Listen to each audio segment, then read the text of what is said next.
Hello everyone and welcome to Cinderful Gaming. In today's video we're going to look at getting started with a Seraphon in Warhammer Age of Sigmar, using the faction Spearhead box set as a starting point.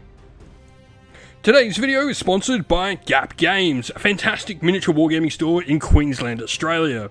They stock a wide variety of miniature wargames from all things Games Workshop to some of my personal favourites, Conquest, The Last Argument of Kings, and all things Modifius wargames as well. Use our affiliate code in the link below to help support both this fantastic store and the channel as well.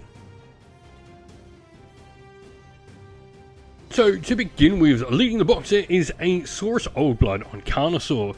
This mighty warrior has a 4+ save with 14 health, 10-inch move, control score of 5, so fairly mobile monster.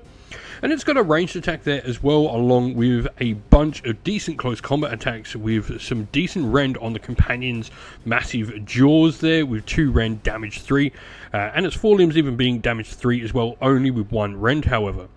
Now, we do get battle damage if we have 10 or more wounds, which drops the attack of our massive jaws, but if this unit charged as well, it actually gives a charge bonus to all our other friendly Saurus units we have, and we get some more of those in the initial box set.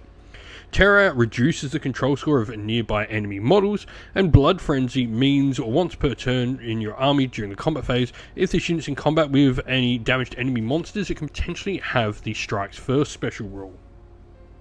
As I mentioned, we do have Saurus in the box, and these are the Saurus warriors, your standard foot troops for the Seraphon army. 2 health each and a 4+ save is pretty nice, especially combined with ordered cohorts, which gives them a +1 to save passive ability, where they're getting that if they are contesting an objective you control.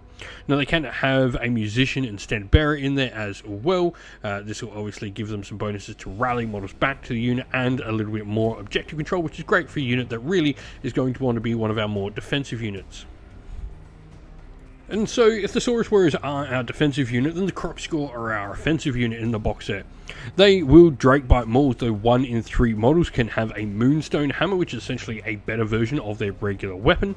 These weapons have anti-infantry +1 rend, which will put both of them to rend 2 against the infantry models, great for clearing out those annoying units. Damage 2 base on the Drakebite mauls, and the Moonstone Hammer with nice base damage 3.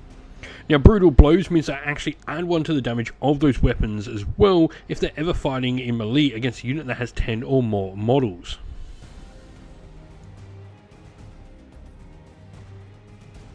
Where to next though, and the first one we're going to look at is Agrodon Lancers. This is going to bring a fast moving unit that can keep up with that Saurus Oldblood on Carnosaur and make the most out of that bonus to charge, seeing as the Saurus Warriors don't necessarily want to be the unit charging. Now, they have a rule called Primal Rage. This is used at the end of any turn. Now, this is an interesting ability because if this unit used any fight abilities during the turn, you place a rage token next to it to a maximum of 3. If the unit did not use any fight abilities, then they lose all these rage tokens, but they simply get to add 1 to the attacks of their companion weapons for each rage token they have on them. The companion weapons are pretty decent, obviously with 3 attacks base, 4s and 3s to hit and wound with rend 2, damage 2. Now, the riders themselves as well have a decent profile with anti-monster +1 rend and charge +1 damage in there, so they can really do some damage. Once again as well, they do have a musician and standard bearer. This is going to allow them to get those bonuses to rally rolls and to their objective control score. The last model we're going to look at is a Skink Star Priest. Now, the reason we're going to look at this is going to allow us to put our Kroxigor, regardless of which version you did build in the end, into a regiment and not have to take auxiliary units that are going to increase the potential of our opponent getting bonus command points. The Skink Star Priest also brings to the table a wizard. We're getting manifestations for free in Age of Sigmar 4th edition, so why not have a wizard that can take advantage of that? The Skink Star Priest as well has a really cool ability called Serpent Staff, where he can pick a friendly Seraphon unit wholly within 18 inches of this model. On a dice roll of 2+, that unit gets crit auto wound. This can be really nice, especially on the Kroxigors, or even the Carnosaur as well. Our force today is Seraphon, obviously, and we're playing with the Vengeance of Azir battle formation. What this does is allows us to pick up to 3 friendly Saurus and Kroxigor units that are in combat, and they can all make a piling move and potentially do some mortal damage. And so, our first regiment is going to be led by the Saurus Old Blood on Carnosaur. This model is going to be our Warlord and has taken our heroic trait, Reptilian Cunning. This passive ability means if this unit charges the turns, then if a friendly unit holds within 12 inches of all that attack, you actually don't have to spend a command point for it. For unit-wise in its regiment, we then have our Agrodon Lancers and Saurus Warriors.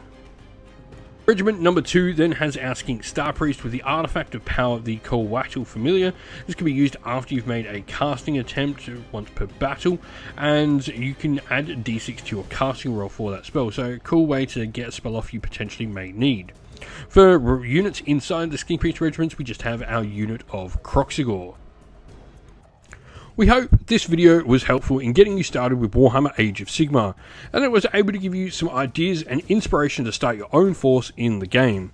If you have any other questions at all, please comment down below, and while you're there, don't forget to drop a like, subscribe, and join our Discord server to check out all our future Warhammer Age of Sigmar content.